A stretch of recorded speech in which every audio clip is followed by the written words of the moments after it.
Before we begin today's story, if you enjoy tales of family betrayal, shocking revelations, and sweet justice, please take a moment to subscribe to Revenge Janet. Hit that subscribe button and notification bell, so you never miss our uploads of intense, emotional, and spine-chilling revenge stories where karma always finds its way. Now, sit back and prepare yourself for a story of sisterly betrayal and the long road to justice. I always believed that blood was thicker than water. Growing up with my sister Claire, 2 years my senior, I imagined we would always be each other's strongest allies and closest confidants. We shared clothes, secrets, and dreams in our small bedroom with its faded floral wallpaper. When our parents divorced during my sophomore year of high school, we clung to each other, promising that we would never let anything come between us. How foolish I was to believe those childhood promises would endure. My name is Rebecca, and this is the story of how my own sister systematically destroyed what should have been the happiest period of my life, how she nearly succeeded in taking everything I held dear, and how justice finally found its way after 7 long years of deception. The first cracks in our relationship appeared during our college years. While I worked part-time jobs to afford my nursing degree, Claire sailed through her business program on our grandparents' inheritance, money that was meant to be split between us but somehow ended up entirely in her possession after she convinced our ailing grandmother that I was too irresponsible to manage my portion. "Grandma wants me to invest it for both of us," Claire had explained with a sympathetic smile that did not reach her eyes. "She was worried about your spending habits. You understand, do not you?" I did not understand, but I trusted my sister. That was my first mistake. Despite the financial struggles, I graduated with honors and secured a position at Memorial Hospital in our hometown. It was there, during a chaotic emergency room shift, that I met Michael. He came in with a broken wrist after a rock climbing accident, tall, with kind eyes and a smile that could light up the sterile hospital corridors. Even in pain, he made jokes that had me laughing as I prepared his paperwork. "I could not help but notice you do not have a ring on that finger," he said while waiting for the doctor. "I would offer to take you out properly, but I might be somewhat limited in my activities for the next few weeks." He gestured to his injured wrist with his good hand. "I could not possibly date a patient," I replied, fighting a smile. "That would be unprofessional. What if I promised to make a full recovery first? Would that help my chances?" 6 weeks later, after his cast was removed, he appeared at the hospital with flowers and that same irresistible smile. I could not say no. Our relationship progressed quickly. Michael was everything I had ever hoped for, supportive, kind, ambitious without being cutthroat, and he made me laugh even on my worst days. After 8 months of dating, he proposed during a sunset hike to the same spot where he had injured himself the day we met. "I fell for you twice here," he joked as he knelt before me. Ring box open to reveal a modest but perfect diamond. First literally, then figuratively. I said yes through tears of joy, and we set the date for the following spring. A full year to plan the wedding of my dreams. When I called Claire to share the news, her reaction was less enthusiastic than I had hoped. "Engaged? Already?" Her voice carried a note of something I could not quite identify. "Are you certain about this, Becca? You have only known him for a few months." "Almost a year," I corrected. "And yes, I am certain. I have never been more sure of anything." A pause stretched between us. "Well, if you are sure," she finally said. "Congratulations, I suppose." I brushed off her lukewarm response, attributing it to surprise. Claire had always been more cautious, more calculating than me. She would warm to the idea, I told myself. And to Michael. When I asked her to be my maid of honor, she accepted with what appeared to be genuine pleasure, immediately taking charge of the planning process with her characteristic efficiency. "You focus on your work, Becca," she insisted. "I will handle everything. It is what sisters are for." I was grateful for her help, especially as my work schedule became increasingly demanding. Claire organized appointments with vendors, researched venues, and even accompanied me to dress fittings. She seemed to throw herself completely into the role of supportive sister, and I felt foolish for having doubted her initial reaction. The first truly odd incident occurred 3 months into our engagement. Michael and I had been invited to dinner at Claire's apartment to meet her new boyfriend, Thomas.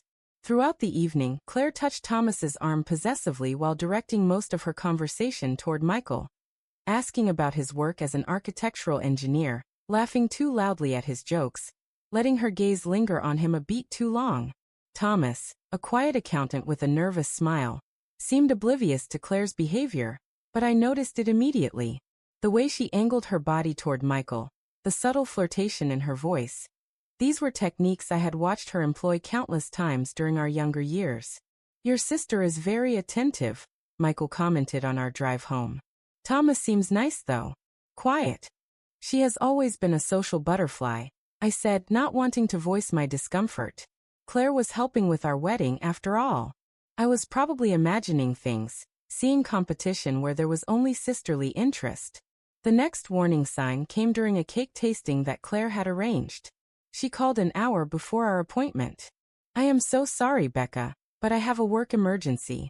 Could not possibly get away. Would you mind going alone? I have already briefed the baker on your preferences." Disappointed but understanding, I arrived at the bakery only to be met with confusion. "Miss Sullivan? We were not expecting you until tomorrow," the owner said, checking her calendar. "Your sister called yesterday to reschedule for Thursday at 2 p.m. "There must be some mistake," I said, pulling out my phone to show her the text from Claire confirming today's appointment. The baker frowned. "That is strange. We spoke directly with Claire yesterday. She was quite insistent about the change, mentioned something about it fitting better with your fiancé's schedule." I called Michael, who knew nothing about any rescheduling. When I tried to reach Claire, my calls went straight to voicemail. Later that evening, she called back full of apologies. "Oh my goodness, what a mix-up.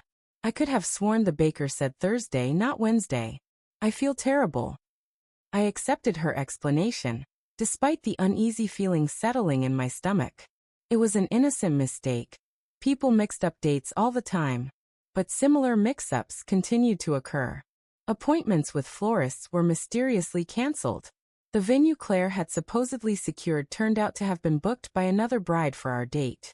The deposit Claire claimed to have paid to the photographer, using money Michael and I had given her, was never received. "I do not understand what is happening," I confessed to Michael one night, after discovering that the caterer had no record of our event. "Everything keeps falling apart." Michael, ever practical, suggested we take over the planning ourselves. "Claire is busy with her own life. These things happen. We could not possibly expect her to handle everything perfectly." His reasonable approach soothed my worries temporarily, but new concerns soon arose. Claire began mentioning rumors she had heard about Michael. Nothing specific, just vague insinuations dropped casually into conversation. "I ran into Michael's college friend Jason the other day," she mentioned during one of our rare lunch dates. "He seemed surprised to hear Michael was settling down so quickly. Said something about Michael having commitment issues in the past." "Michael has never mentioned any Jason," I replied, unsettled. Claire shrugged. Perhaps they were not that close. I could have misunderstood. These subtle seeds of doubt were planted with expert precision. A mention of seeing Michael's car parked outside a bar when he had told me he was working late. A concerned question about whether I was truly ready for marriage given our parents' divorce. Each comment carefully constructed to seem like the innocent observations of a caring sister, while slowly undermining my confidence in my relationship. For months before the wedding, the situation escalated dramatically. Claire called me in tears late one night. "Becca, I do not know how to tell you this," she sobbed. "I went to that new cocktail bar downtown with some colleagues, and I saw Michael there. With a woman. They looked intimate." My heart raced. "What do you mean intimate?" "They were in a booth in the back. He had his arm around her. I saw him kiss her." "Becca, I am so sorry. I could not breathe." Michael was working late on a project. At least, that was what he had told me. Could not be reached on his phone because he was in the building's basement levels where reception was poor. "Did you confront him?" I asked, my voice barely audible. "I could not," Claire admitted. "I was too shocked. I left immediately and called you." I confronted Michael the moment he came home. He looked exhausted, his clothes rumpled, dark circles under his eyes. "Where were you tonight?" I demanded. He blinked in confusion. At work. The Henderson project deadline got moved up. I told you this morning I would be late. So you were not at Velvet Lounge downtown? What? No. I have been in a basement office with terrible lighting for the past 12 hours, staring at blueprint revisions with 3 other equally miserable engineers. Claire saw you there, I insisted. With another woman. Michael's confusion gave way to disbelief, then anger. That is impossible because I was not there. Call my boss if you do not believe me. Hell, call any of my colleagues. We ordered pizza at 8 p.m. and ate it while arguing over support beam specifications. His indignation seemed genuine, but Claire had been so specific, so genuinely upset. Who was lying? The next day, I called Michael's office under the pretense of arranging a surprise for him. His supervisor confirmed without hesitation that Michael had indeed been working until nearly midnight with the team. When I confronted Claire with this information, she backpedaled immediately. Oh, Becca, I feel terrible. The man I saw must have just looked like Michael. The lighting in that place is so dim, and I had a glass of wine. I could not believe Michael would do something like that, which is why I was so shocked. I should have been more certain before saying anything. Her apology seemed sincere, her embarrassment real. But something had shifted between us. The trust that had always been the foundation of our relationship had cracked, and I was no longer certain which of them I believed. The incidents continued. Wedding invitations that Claire had offered to mail were never received by multiple guests. The wedding dress boutique called to confirm the cancellation of my final fitting. A cancellation I had never made. My bachelorette party, which Claire was organizing, fell apart when none of the bridesmaids showed up at the designated meeting spot. Each of them later insisting they had received updated instructions from Claire telling them the event had been postponed. 2 weeks before the wedding, I received an anonymous email containing photos of Michael with another woman, at different locations in various intimate poses. My world collapsed around me until Michael pointed out discrepancies in the images. In one photo, he was wearing a watch he had sold years ago. In another, his hair was noticeably longer than it had been in months. These are old photos, he realized. From before I even met you. Someone has gone through a lot of trouble to make them look recent. The email had been sent from an untraceable account, but I had my suspicions. When I checked Claire's social media, I found several old photos of Michael with his ex-girlfriend from college, photos that matched the angle and lighting of some of the evidence I had received. The final confirmation came in the most unexpected way. Thomas, Claire's boyfriend, contacted me directly, asking to meet privately, over coffee in a quiet corner of a cafe far from Claire's usual haunts. He shared what he had discovered. I was not snooping, he insisted, his hands trembling slightly as he pushed a folder toward me. I was looking for a tax document on Claire's laptop when I found these saved drafts. The folder contained dozens of emails, correspondence with vendors canceling appointments in my name, messages to bridesmaids changing event details, and most damning of all, the original photos of Michael that had been manipulated to create the evidence of his infidelity. She talks about you constantly, Thomas confessed, unable to meet my eyes. About how you always got everything, your parents' attention, better grades, more friends. She says you stole her spotlight your entire lives. He paused, swallowing hard. And she mentioned Michael. How he had initially been interested in her at some hospital charity event before meeting you. How you stole him away somehow. I struggled to process this information. The charity gala had been months before I met Michael in the ER. Claire had never mentioned meeting him before. She has been sabotaging your wedding deliberately, Thomas concluded. I could not stand by and let it happen. I am ending things with her, but I thought you should know first. The evidence was irrefutable. My own sister had been systematically working to destroy my relationship and ruin my wedding out of jealousy and a twisted sense of competition that I had never even known existed between us. That evening, I called an emergency meeting with my parents, Michael, and Claire at my apartment. When everyone was seated, I placed Thomas's folder on the coffee table. I know what you have been doing, I told Claire, my voice steadier than I felt. Every canceled appointment, every miscommunication, every rumor and insinuation about Michael. I have proof of all of it. Claire's expression flickered between confusion and outrage before settling into a mask of wounded innocence. What are you talking about? I have been killing myself trying to make your wedding perfect. Stop lying, I said quietly, opening the folder to reveal the printed emails. Thomas found everything. The color drained from Claire's face as she scanned the documents. Our parents looked on in horrified silence. These could be fabricated, Claire attempted weakly. Thomas could have created these because I was going to break up with him. The vendors have records of the cancellations, I continued, ignoring her protests. The photographer has the email trail showing you never sent the deposit. And the baker confirmed you changed dates repeatedly. I pushed the manipulated photos toward her. And then there are these.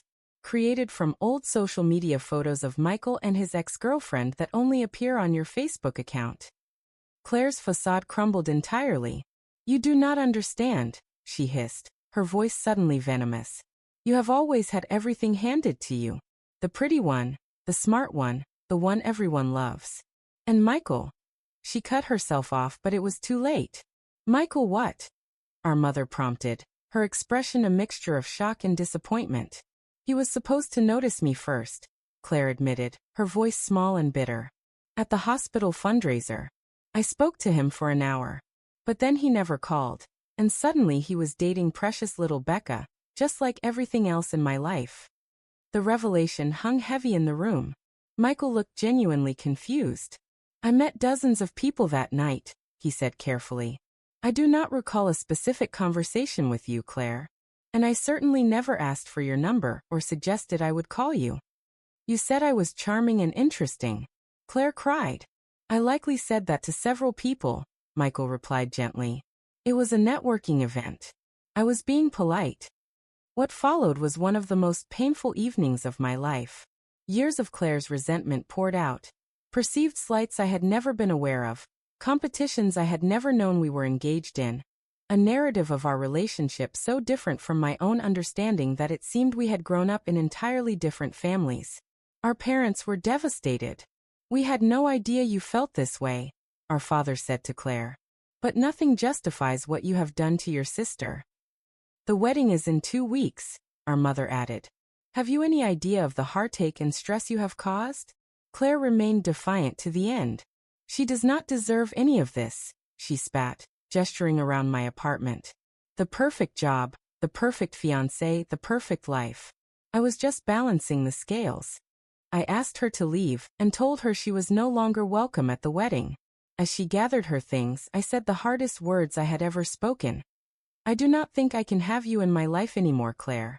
Not after this. She paused at the door, her expression unreadable. You will regret this, she said quietly. When your perfect life falls apart, do not come crying to me. The following 2 weeks were a blur of activity as Michael and I scrambled to salvage our wedding plans. Friends rallied around us, helping to confirm vendors, resend invitations, and piece together the celebration that Claire had methodically dismantled. My closest friend from nursing school stepped in as my maid of honor. The wedding day dawned clear and beautiful. As I prepared to walk down the aisle, my father squeezed my hand. I am so sorry about Claire, he whispered. Your mother and I have tried to speak with her, but she refuses to acknowledge what she did. Today is not about Claire, I replied, pushing thoughts of my sister aside. Today is about Michael and me. The ceremony was everything I had hoped for, intimate, meaningful, filled with love and support from the people who truly cared about us. As Michael and I exchanged vows, I felt a weight lifting from my shoulders. Claire's betrayal still hurt, but it could not diminish the joy of this moment. At the reception, however, an unexpected guest arrived. Thomas, Claire's now ex-boyfriend. He approached our table hesitantly, a gift box in his hands. I hope it is all right that I came, he said. I know I was not officially invited, but I wanted to give you this. And to warn you. Warn us? Michael asked, instantly alert. Thomas lowered his voice. Claire has been telling people she is coming here tonight. She has been drinking all day. I tried to talk her out of it, but she would not listen. Security at the venue was quietly alerted to watch for Claire, but the evening progressed without incident. It was only later that we discovered why. Claire had chosen a different form of revenge. While we celebrated, she had broken into our apartment using the spare key she had never returned. She destroyed our wedding gifts, poured bleach on my clothes, and left every faucet running, causing water damage throughout the unit. Worst of all, she found and shredded important documents, including the deed to the small house we had purchased together, but had not yet moved into. We returned from our honeymoon to find the devastation and a single note. "Congratulations on your perfect life." The police were called. Insurance claims were filed. Restraining orders were issued. Claire was charged with breaking and entering, vandalism, and destruction of property. In court, she showed no remorse, maintaining that I had somehow deserved it for stealing her life. The judge disagreed, sentencing her to probation, mandatory therapy, and restitution payments. Our parents, heartbroken by the entire ordeal, attempted to mediate a reconciliation, but I was beyond that point. The sister I had grown up with, had loved and trusted, was gone, perhaps had never truly existed. 7 years passed. Michael and I rebuilt our lives, renovated the house, and welcomed twin daughters. I advanced in my nursing career, eventually becoming the emergency department supervisor. We were happy, our lives full and meaningful despite the family fracture that sometimes ached like a phantom limb. I had not spoken to Claire since the court proceedings, though our parents provided occasional updates. She had moved to another state, changed careers several times, and cycled through relationships. The restitution payments arrived irregularly until the court-mandated period ended. Then last month, I received a letter with an unfamiliar return address, but handwriting I immediately recognized. "Dear Rebecca," it began, "I do not expect forgiveness. I do not deserve it. But after 7 years of therapy and hard truths, I need to acknowledge what I did to you." The letter continued for 6 pages, a detailed accounting of her actions, her thought processes at the time, and the work she had done to understand the depth of her jealousy and resentment. She explained how childhood insecurities had warped into adult pathologies, how she had constructed a narrative where I was her enemy rather than her sister. "The most difficult truth to accept," she wrote toward the end, "was that you never competed with me at all. You loved me genuinely, supported me consistently, and wanted the best for me always. The competition existed only in my mind, a manifestation of my own insecurities projected onto our relationship. You did not steal my life or my chances. You simply lived your own life well." She ended by stating she expected nothing from me. Not forgiveness, not reconciliation, not even a response. She included her current address and phone number, but emphasized that she would respect my decision either way. I held that letter for days, reading and rereading it, discussing it with Michael and our parents. The wounds had scarred over, but they had never fully healed. After much consideration, I wrote back a short note acknowledging her letter and expressing appreciation for her honesty. I did not offer forgiveness or suggest a reunion. Some bridges, once burned, cannot be rebuilt overnight. 2 months later, Claire responded with another letter, this one enclosing a check for a substantial amount, far exceeding what the court had ordered in restitution. "I cannot replace what I stole from you," she wrote. "Not just materially but emotionally. This is not an attempt to buy forgiveness, but rather to acknowledge that my actions had real consequences that were never fully addressed." Last week, I agreed to meet Claire at a neutral location, a cafe halfway between our homes. She looked different, older of course, but also somehow smaller, the sharp edges of her personality softened by time and introspection. "Thank you for agreeing to see me," she said, her hands wrapped tightly around her coffee cup. "I almost did not come. I was afraid." "Afraid of what?" I asked. "Afraid that seeing you happy, successful, still married to Michael, that it might awaken those old feelings of jealousy and inadequacy." She met my eyes directly. "But it has not. I am genuinely glad that you found happiness, especially after what I tried to do to you." We talked for 3 hours. Not as the close sisters we had once been, but as adults working through a complicated history. She told me about her therapy journey, the medication that had helped stabilize her previously undiagnosed borderline personality disorder, the support group she now led for others struggling with destructive jealousy and relationship issues. I use myself as the cautionary tale, she explained with a sad smile. How not to handle feelings of inadequacy. Before we parted, she handed me a small gift box. Inside was a silver frame containing a restored photo of us as children. Arms around each other, gap-toothed smiles, blissfully unaware of the chasm that would eventually divide us. I would like to know my nieces someday, she said quietly. Not now, not until you are ready, if you ever are. But I want you to know that I am working to become someone worthy of being in their lives. And yours. I cannot say that we have fully reconciled. Trust, once shattered so completely, takes more than apologies and explanations to rebuild. But there is a path forward now that did not exist before. A narrow, uncertain trail back toward some version of sisterhood that might, with time and continued effort on both our parts, bear a resemblance to what we once shared. Sometimes revenge comes not in the form of punishment inflicted, but in living well despite the efforts of those who tried to destroy your happiness. My life with Michael and our daughters is the sweetest revenge I could have ever claimed. A joy that exists not in spite of Claire's actions, but completely independent of them. And perhaps the greatest karma of all is that Claire now understands exactly what she almost destroyed. Not just my happiness, but her own capacity for genuine connection and love. The journey back from that edge has been her penance, and the person she is becoming may one day be her redemption. As for me, I have learned that family is not simply defined by blood, but by the choice to treat each other with love and respect. Sometimes the family we create matters more than the family we were born into. And sometimes, if we are very fortunate, we get the chance to rebuild what was broken. Not as it was before, but as something new, tempered by fire, stronger at the broken places. If you enjoyed this tale of sisterly betrayal and the long road to redemption, please subscribe to Revenge Janet for more stories where justice is served and karma finds its way. New stories uploaded regularly that will leave you stunned, satisfied, and wanting more. Thank you for listening.